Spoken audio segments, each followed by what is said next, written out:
Приезжайте к нам. Очень приятно познакомиться.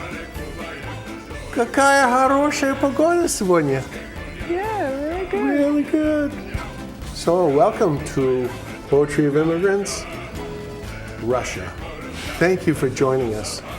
Have two special guests. On my far left, Gemma Mathewson, co-producer, and позвольте мне представить вам, allow me to present to you, Ksenia Pavlovna Cherenik. Casey for short. Yeah. She spent a lovely summer here. Wow. With a lot of excitement. And we struck up a friendship over the coffee bar down the street. And a few Russian words exchanged, and the ice was melted, and here we are in St. Petersburg. I'm so grateful. Очень благодарен. I'm so grateful that you were here. And she's leaving Monday for her home, southwest of Moscow. And she misses her mom. And I wish we could find a mother poem, but we'll see. We're going to start off with Voznesensky. He was the big literary lion of the 60s with Yevtushenko. And Voznesensky and Yevtushenko were kind of darlings of the regime, so they got to travel. They came to New York. I missed Yevtushenko at the UN. I had a good friend who was a Russian, Viktor Sabakinsky. He was a consul in Russia, came to New York, and he said, "Oh, sorry, I forgot to tell you Yevtushenko was here." What? I missed him. Voznesensky struck me with his rhythms and his sound. We're going to start off with a short poem that truly inspired me. I wish I were fully bilingual. I'm not. I'll get to the story later of how 55 years ago I became enamored of the language. Voznesensky in the 60s and 70s, though, was a trailblazer because he said, "Rhyme is dead." What's he talking about? The tradition in Russia is always rhyme and rhythm and very traditional musical sounds. It was the strangest thing. So, here we go.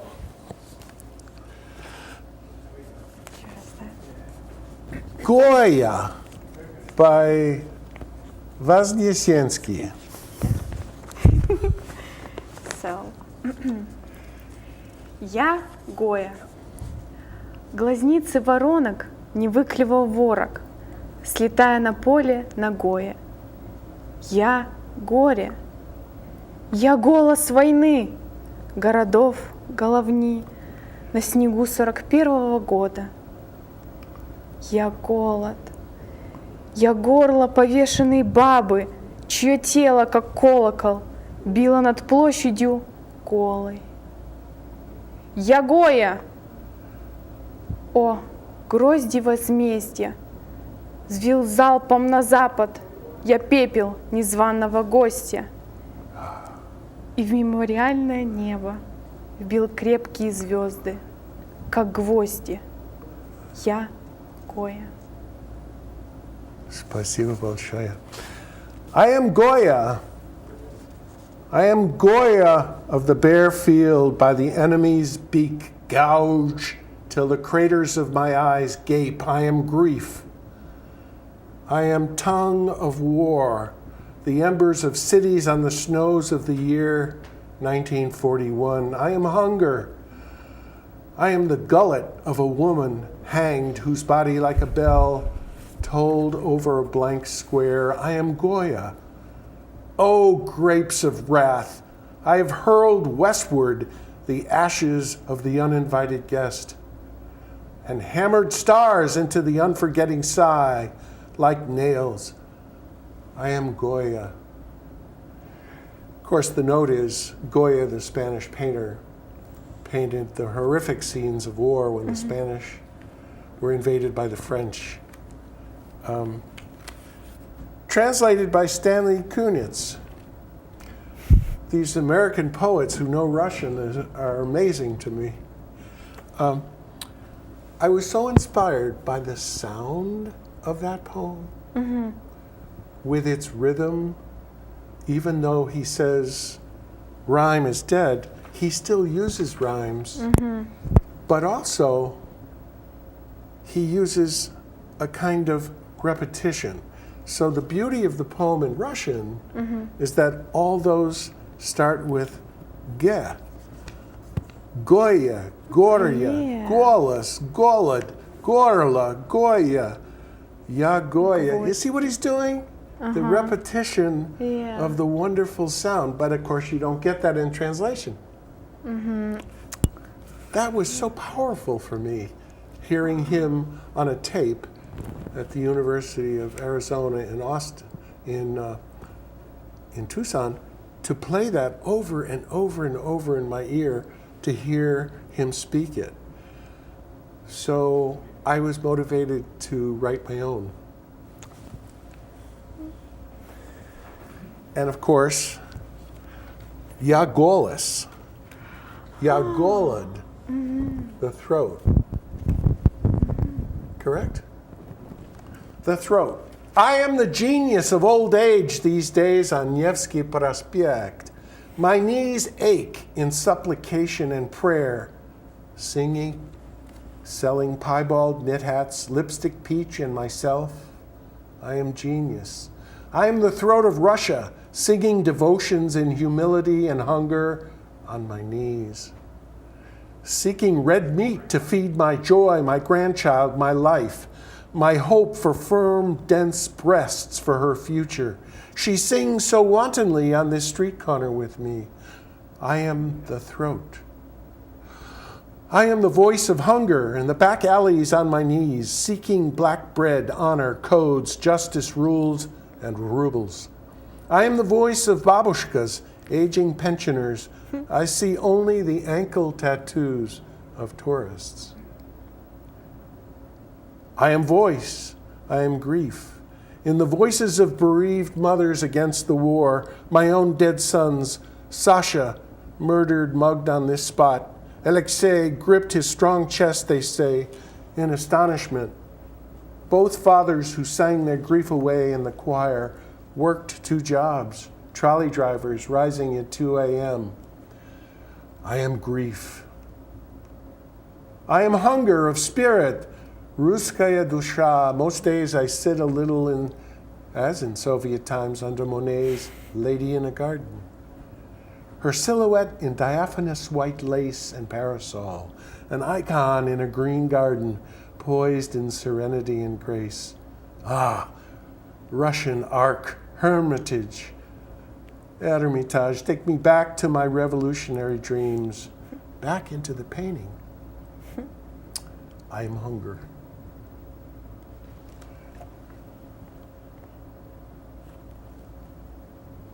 I hope the bell echoed a little.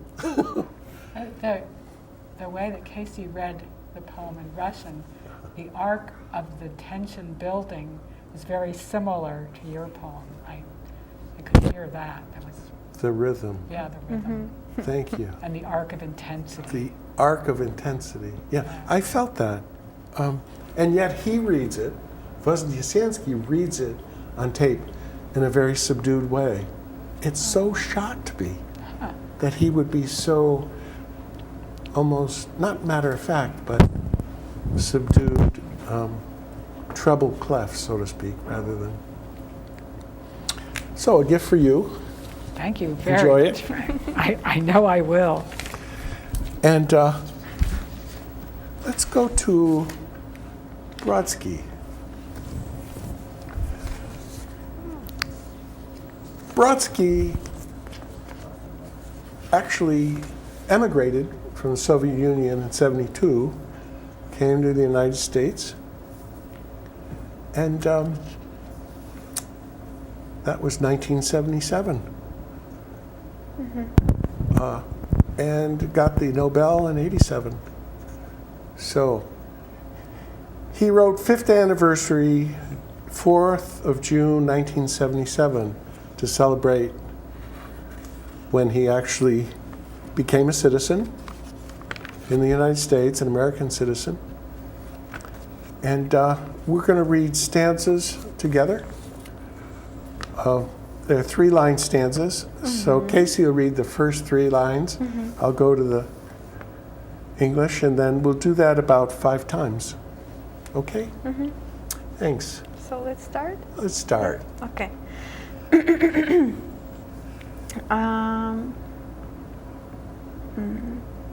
Падучая звезда, тем паче астероид, на резкость без труда твой праздный взгляд настроит. Взгляни, взгляни туда, куда смотреть не стоит. Извините, do you have Brodsky or do you have somebody else?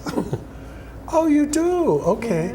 I just read it. Read it again. Louder? I got lost. I was 2 words behind you trying to translate in my mind, but it didn't work. It's So okay. maybe a little slower. Okay. Thank you. Падучая звезда, Wow. тем паче астероид, на резкость без труда твой праздный взгляд настроит. Взгляни, взгляни туда, куда смотреть не стоит. Wow. A falling star, or even more so, an asteroid without difficulty, will attune your idle glance to awareness. Look, look! Sklani, sklani. Yeah. In that direction where it's not worth looking. Там хмурые леса стоят в своей равнине, уйдя из точки А, там поезд на равнине стремится в точку Б, которой нет в помине. There, gloomy forests stand in their tatters. Departing from point A, there is a train along the plain hurries to point B, of which there is no trace. Начало и концы там жизнь от зора прячет, покойник там незрим, как тот, кто только зачат. Иначе среди птиц, но птицы мало значит. There, life hides beginnings and ends from your gaze. A dead man there is invisible, like one who has just been conceived. It's different among birds, but birds don't count for much. Там в сумерках рояль бренчит, в висках бемолью. Пиджак, вися в шкафу, там поедаем молью. Оцепеневший дуб кивает лукоморью. There in the dusk, a piano strums in your temples, flat-keyedly. A jacket hanging in the cupboard is nibbled there by moths. The enchained oak nods to the seashore. Там лужа во дворе, как площадь 2 Америк. Там одиночка-мать вывозит дочку в скверик. Неугомонный терек, там ищет 3-й берег. Hear the rhyme? The Yeah. rhyme at the end rhymes. Ага. Americ, spheric, right? Yeah. So the rhyming is continuing. There, a puddle in the courtyard is like the area of 2 Americas. There, a single mother takes her daughter to the playground. The rebellious Terek there seeks a 3rd bank. Там дедушка в упор рассматривает внучек, и к звездам до сих пор там запускают жучек, плюс офицеров, чьих не осознать получек. There, a granddad examines his granddaughters at point-blank range, and toward the stars still there, they blast off little dogs plus officers whose wages can't be conceived. Спасибо. That's great. What he's saying is, I was there, now I'm here. And he sets the long poem up in a series of contrasts. There I was living this way, here I'm living this way, but a little lost. There I remember certain things, and here it's recombined. And it's like so many of the other poets whose hearts we've touched in this program, they're looking for home. They're looking for being settled. Because in '66, No, 64, the Soviet authorities accused him of parasitism, which was politically non grata. So they sent him off for a year, but the international outcry was so strong, they actually had to respond, and they brought him back. But then he lived under surveillance, and in 72, drove him to the airport. So here he is, making a new life. And several Russian emigres came and found jobs in universities. Russian language and literature studies.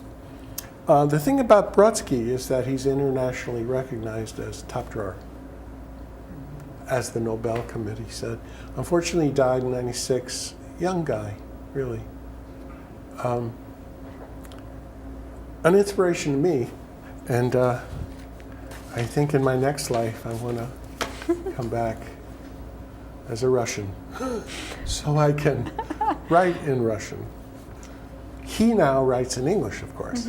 So all of his earlier stuff and up through the 70s is in native Russian. But then he became really in English, just equally recognized for his skills. And forgive my ignorance, but does he write in English rhyming as well? Yeah. He does the same structure. It's so interesting because I think it came in with Mother's Milk, the Russian ability to hear music in language, because Russian language is very musical, just as Italian is, which is a beautiful comparison. And they celebrate the sound so powerfully through the rhythm and the traditional rhymes.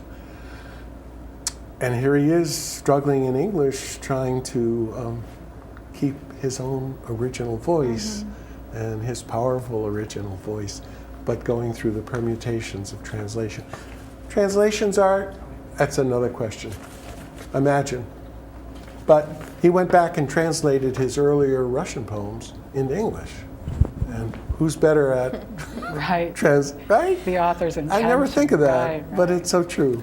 Let's move on to Marina Tsvetaeva. The thing about Marina is she was so innovative and rebellious in style as a modernist, and 20 years ahead of her time.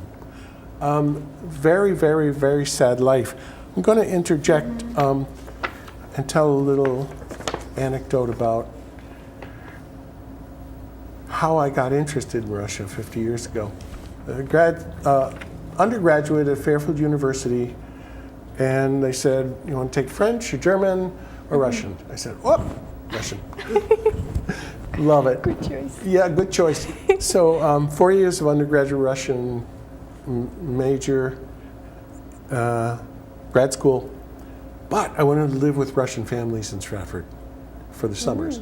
So there was the Первая эмиграция, the first emigration, 1919, out of southern Russia through Persia. They had a little dacha up in the hills of Stratford. Really? And then the Вторая эмиграция, they were the second immigration on the heels of the Germans out of Kiev.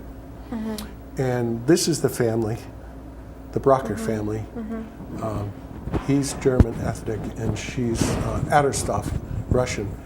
So they took me in. They adopted me as a child, a son, a house painted in the summers. And 55 years later, she writes me this letter. She's 93, and I see her as often as I can. She's failing.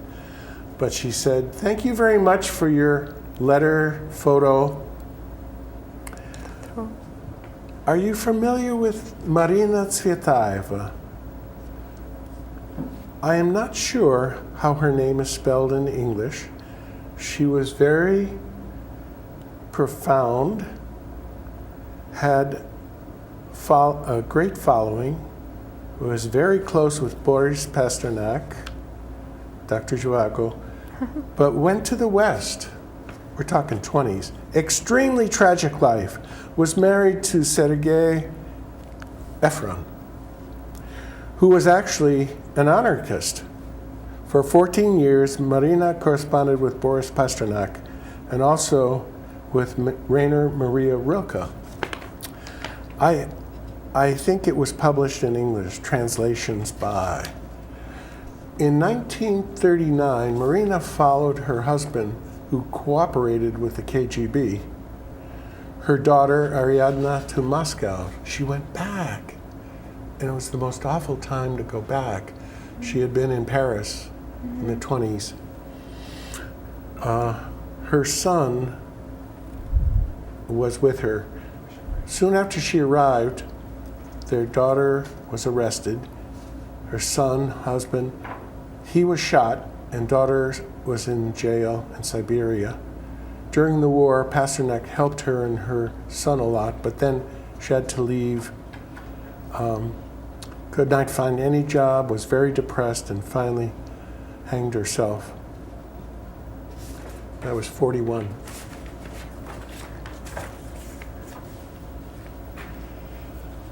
Could you read 3 stanzas with Casey?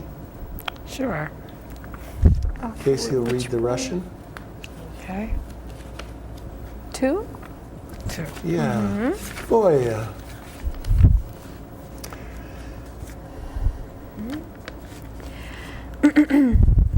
Есть рифмы в мире сём, разъединишь и дрогнет. Гомер, ты был слепцом, ночь на буграх надбровных. In this world, there are rhymes. Separate them, and the world shudders. Homer, you were a blind man.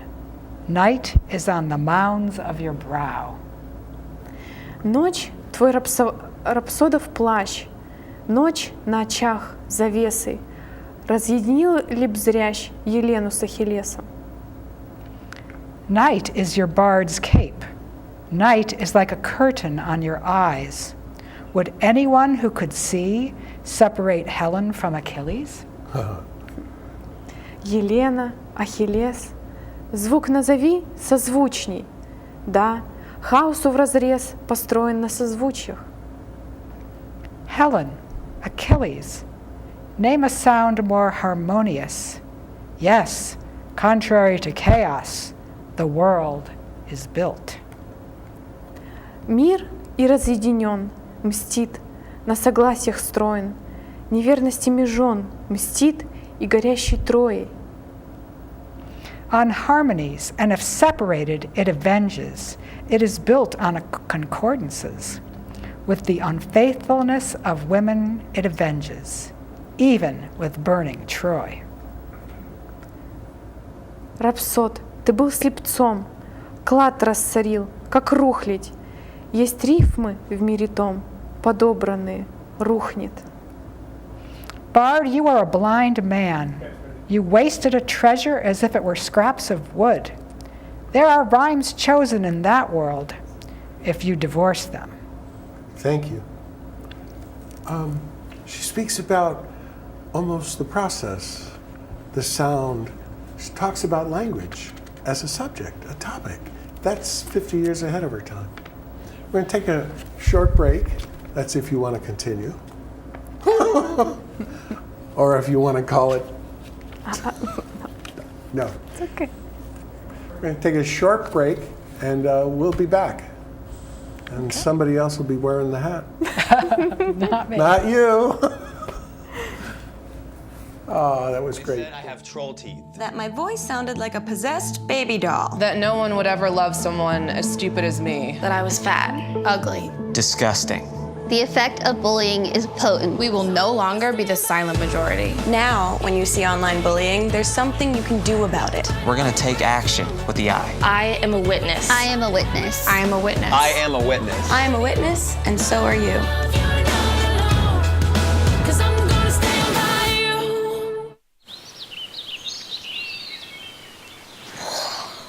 Oh, look, a redhead. Staring contest!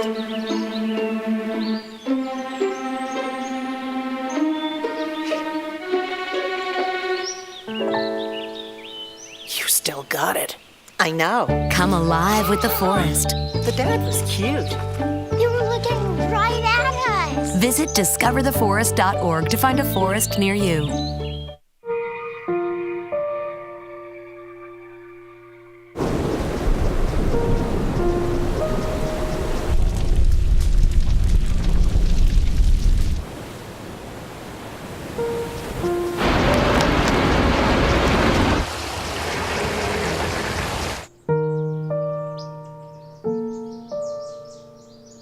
Don't wait. Communicate. Make your emergency plan today. I know how to get there. Trust me. I mean, hello. Everybody knows the way. See, we're here. Like, it took, what, 10 minutes? Oh. Ma'am, are you okay? Yeah. Oh. Need to let go of a few things? Drop them off at Goodwill. We're on your way to just about anywhere. Alvin and the Chipmunks want to remind you, bacteria can hide in food and make you ill. Wow. But you can keep bacteria from ruining your day with 4 simple steps. Clean. I'm waiting for the rinse cycle. Separate. Cook. Fire in the hole! And chill. We chipmunks are notoriously tidy. Check your steps. The road trip to food safety starts at foodsafety.gov.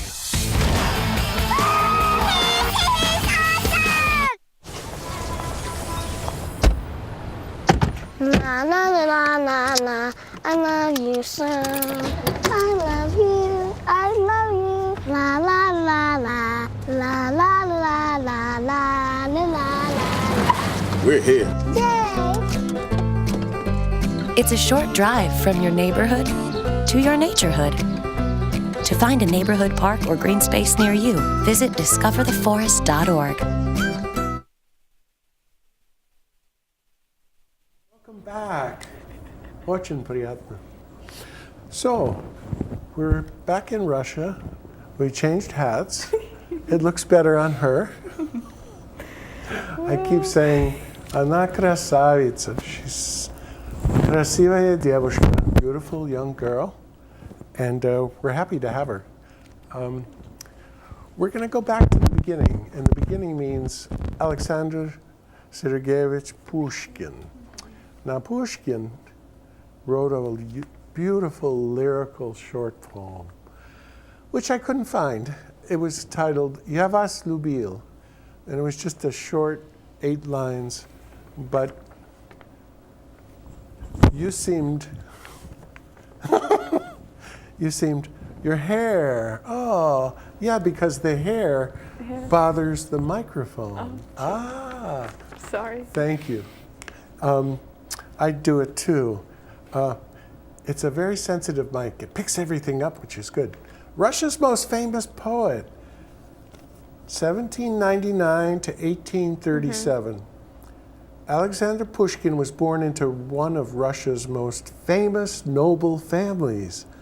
His mother was the granddaughter of an Abyssinian prince, Hannibal.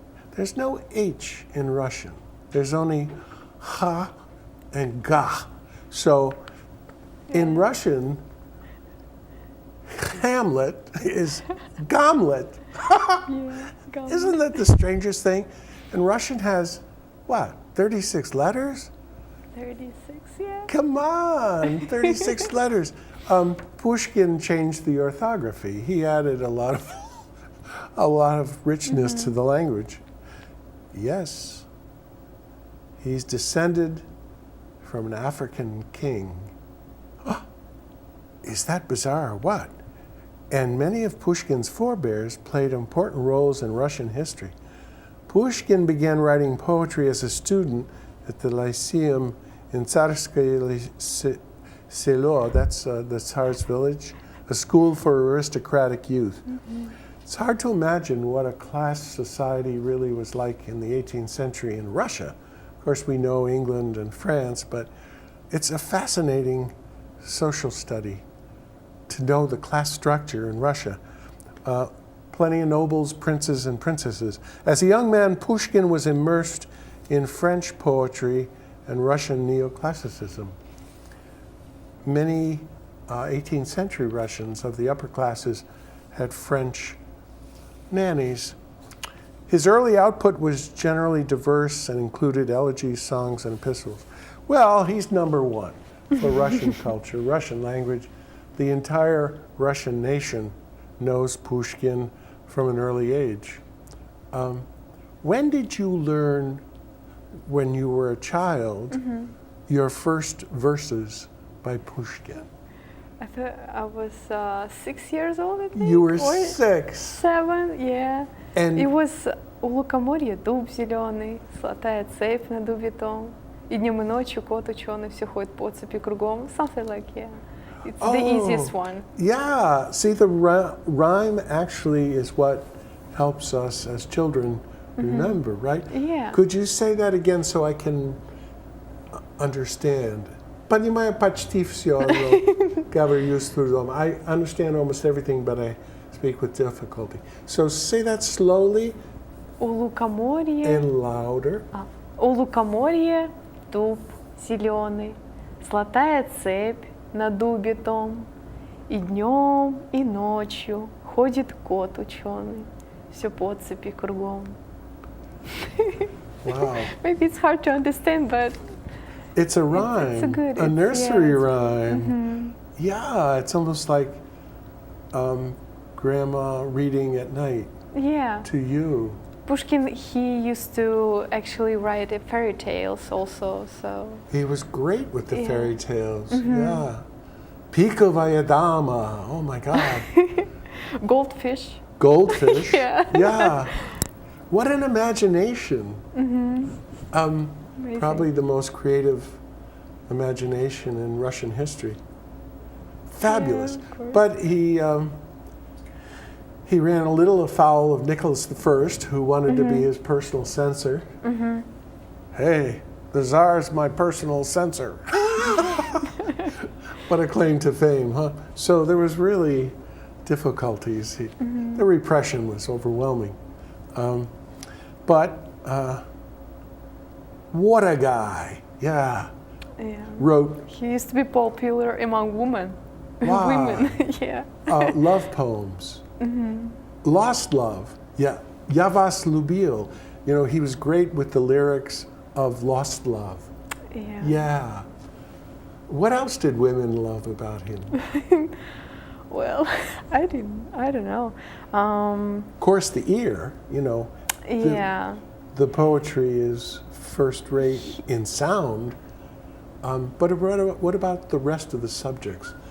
Did he did Yevgeny Onegin, which is a huge love story.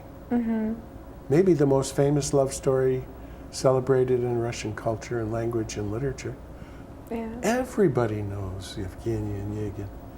But he also wrote a powerful narrative called Medny Всадник, the Iron Horseman, which is Peter the Great's, we say bronze, but it's really a copper statue at the mouth of the Neva River.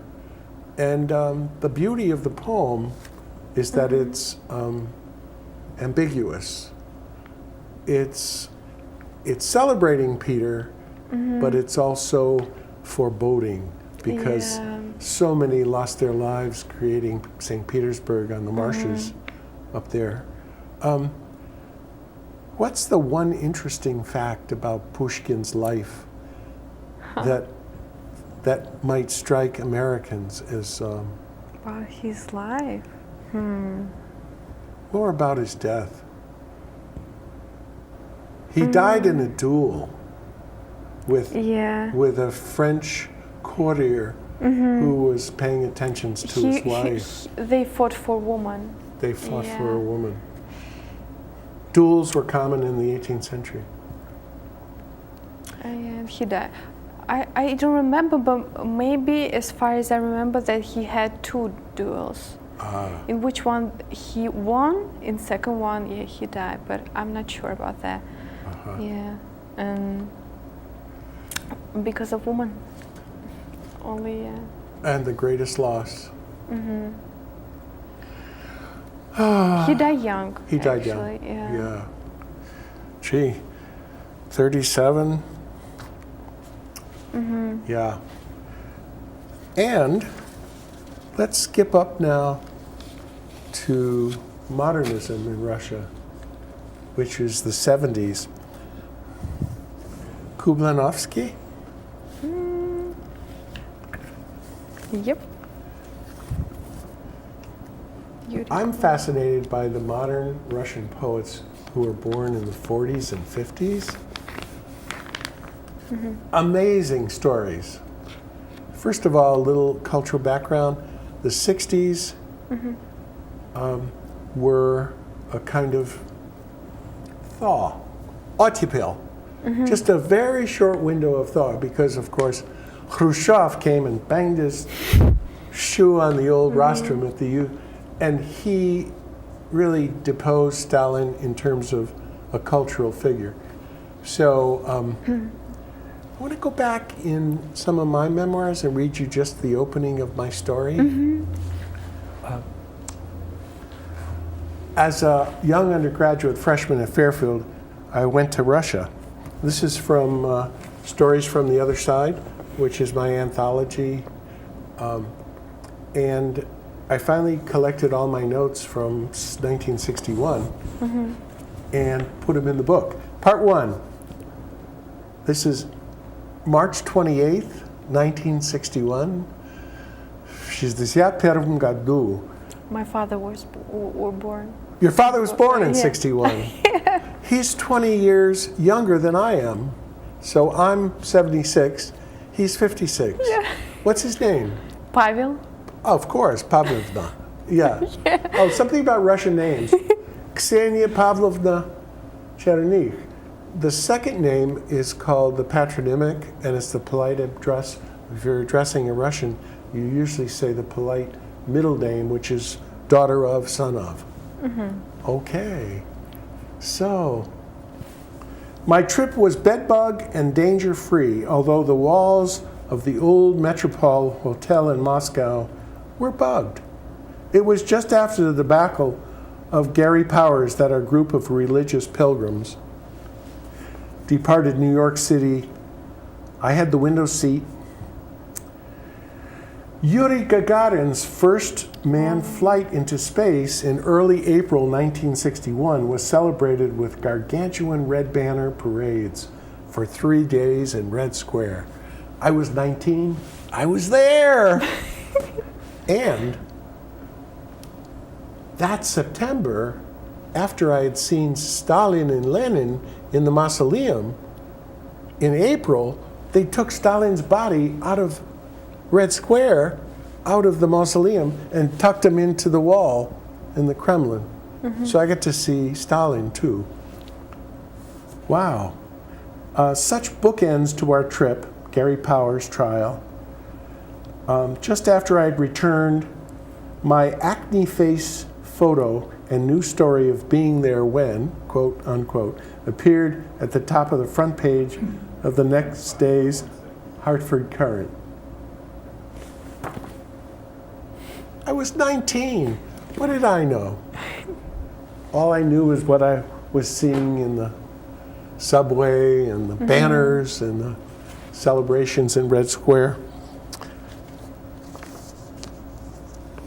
And after the thaw, repression came down again, the end of the 60s. The Brezhnev years, pretty tough on poets. You had to belong to the Writers' Union, or you were in samizdat, self-publication, outside the official channels. So there's a fellow born in 48, Yuri Kublanovsky. Let's skip his bio, and let's read 128 together. Okay? Okay. You can read one line, and then I'll translate immediately. Okay, The sure. same line, okay? Когда ты, скажем, знаменит, When you're, let's say, famous, быть знаменитым некрасиво. it's not beautiful to be famous. Но если ты не знаменит, But if you're not famous, то знаменитым быть не только to be famous is not only desirable, желательно, но и красиво. and beautiful. Ведь красота не результат. For beauty, after all, is not the result Твоей возможной знаменитости. of your possible famousness, Но знаменитость — результат. but famousness is the result of beauty. Есть красоты, а красота спасет. And beauty will save. А знаменитым быть, конечно, некрасиво, But to be famous, of course, isn't beautiful когда уже ты знаменит. when you're already famous. What do you think of him? Well, Yeah. he's not. Okay, next one. Женщина в метро меня легнула. A woman in the subway kicked me. Ну, пихаться там куда ни шло. What's using your feet, though? It happens. Здесь же она явно перегнула. But in this case, she clearly went too far. Перегнула палку, и все дело перешло в ранг. And the whole business went over В ранг ненужно личных отношений. to the level of unnecessarily personal relations. Я, естественно, в ответ лягнул, Naturally, in response, I kicked, но и тут же попросил прощения. but immediately said I was sorry. Просто я как личность выше был. It's just that I, as an individual, was superior. Thank you. And let's go to the next page. Oh, I love this one. This is so ominous. It has such a spiritual power. Number 31. Висит на небе ворон-птица, A raven bird hangs in the sky, а под землей лежит мертвец. and under the earth lies a dead man. Они друг другу смотрят в лица. They look each other in the face. Они друг друга видят сквозь. They see each other through Все, что не есть посередине, everything that may be in the middle. о ты, земля моя родная, O thou, my native earth, меня ты держишь здесь певцом, you hold me here as a singer меж вороном и мертвецом. between raven and dead man.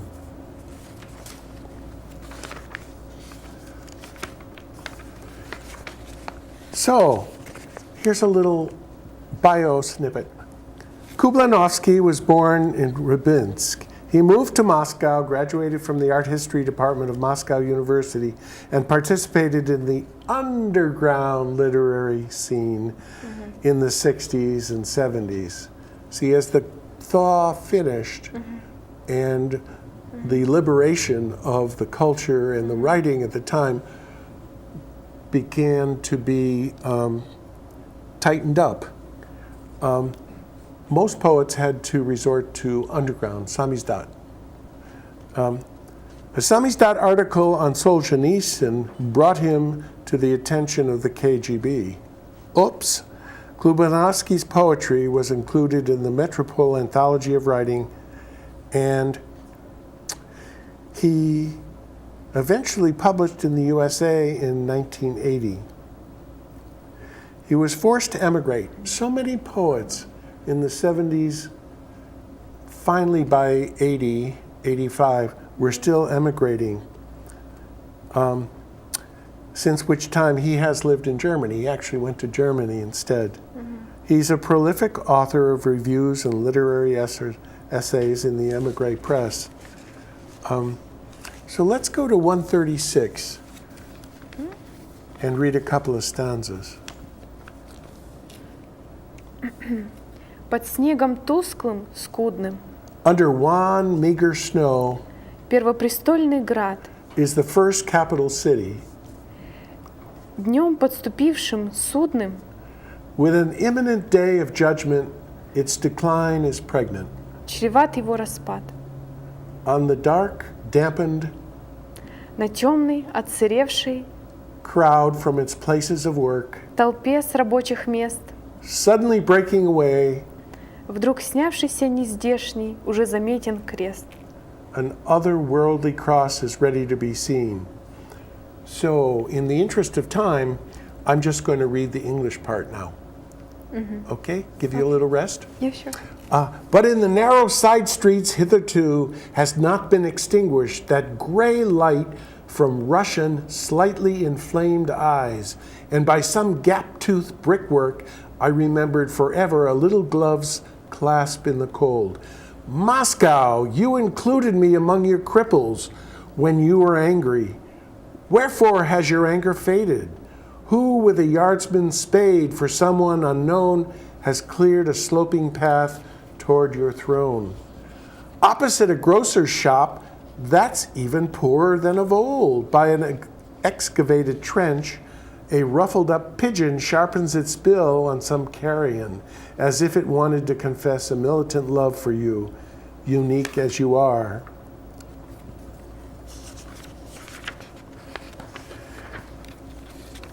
And then Olga Sedakova, born 1941. I'm sorry, 49. The Unfaithful Wife. Неверная жена.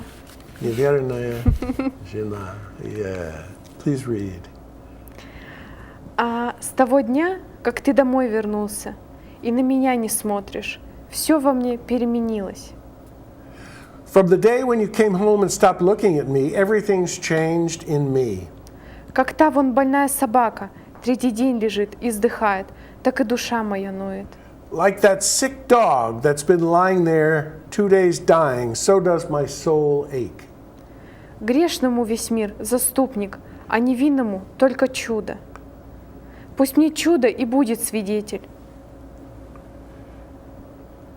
Покажи ему, Боже, правду, покажи мое оправдание. To the sinner, the whole world is an intercessor, but to the innocent, it's only a miracle. May miracle be my witness. Show him, O God, the truth. Show him my justification. At this, the dog, the poor creature, rapidly shook its head, merrily ran up to her, tenderly licked her hand, and fell dead on the ground. Тут собака, бедное создание, быстро головой тряхнула, весело к ней подбежала, ласково лизнула руку и упала мертвая на землю. God knows about man what man does not know. I'll read that second to last stanza again. It's so special. At this, the dog, that poor creature, rapidly shook its head, merrily ran up to her, tenderly licked her hand, and fell dead on the ground. I have a question on vocabulary. Собака is dog. Yeah. Yeah. Is there another word in Russian that you can use to say dog? Пёс? Пёс. Female dog, сука. Сука. Yeah, it's not like. It's not good. No. Yeah. But when you talk about dog, it's okay for female dog. Oh, okay. Yeah, so it's not too bad. Because we had a movie made at Yale, Harrison Ford, one of those adventure stories, and the Russians were chasing him through Yale University in the car, and he was on his motorcycle and he's going around and around, and they're going to Sukina sini, sukini sini. They're expletive in Russian, right? Nobody understood it, but I did. Oh, that was funny. Yeah. So, why would there be two words in Russian for dog? Пёс and собака. Собака, yeah. I have a theory. Is пёс from the Slavic origin and собака from the Asian or something I've always thought about? In other words, if there's two words for the same. As in English, we have German origin, we have Latin, we have old English.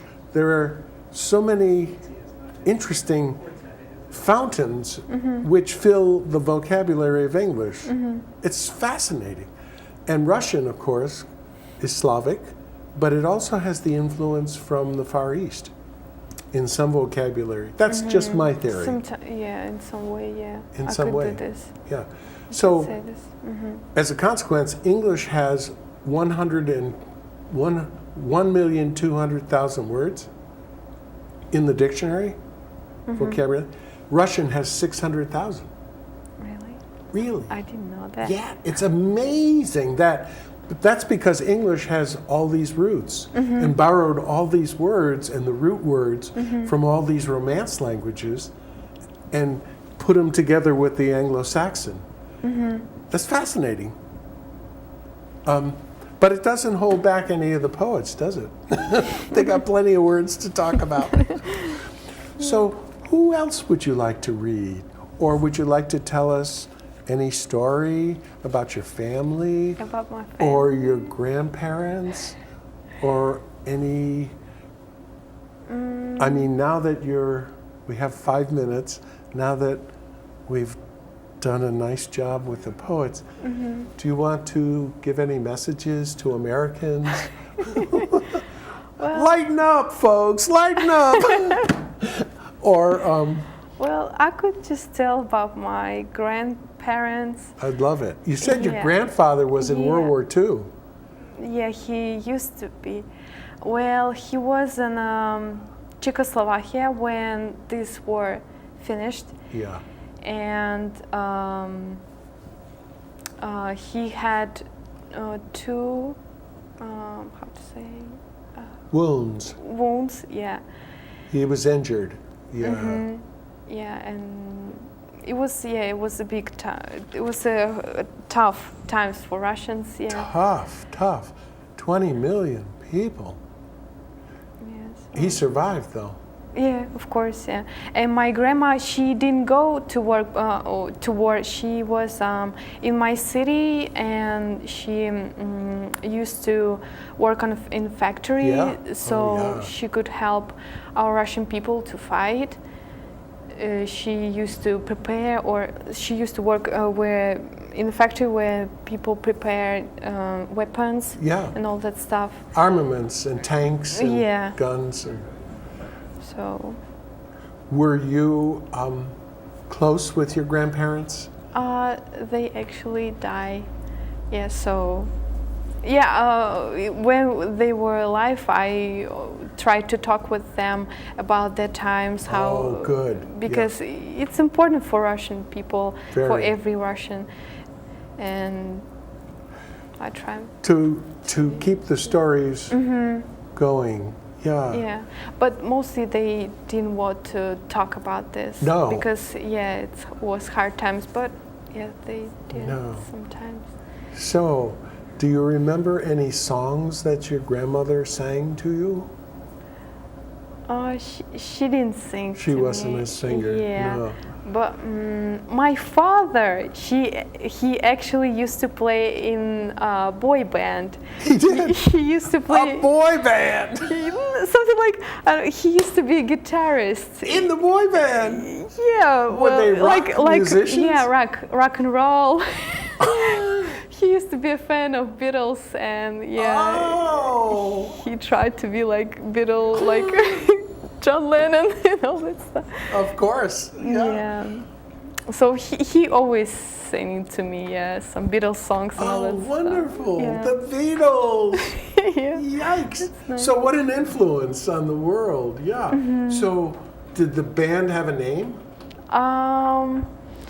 It's simple name like Ural, something like this. Ural. Yeah. Like the mountains. Yeah.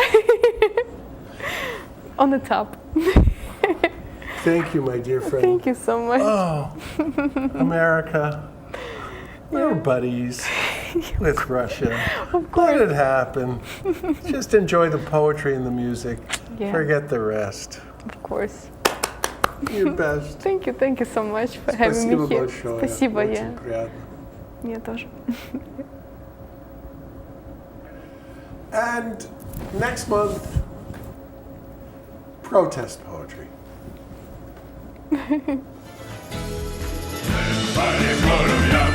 Vedem do Savaně, Lalo Pare Diosi, vedem do Savaně.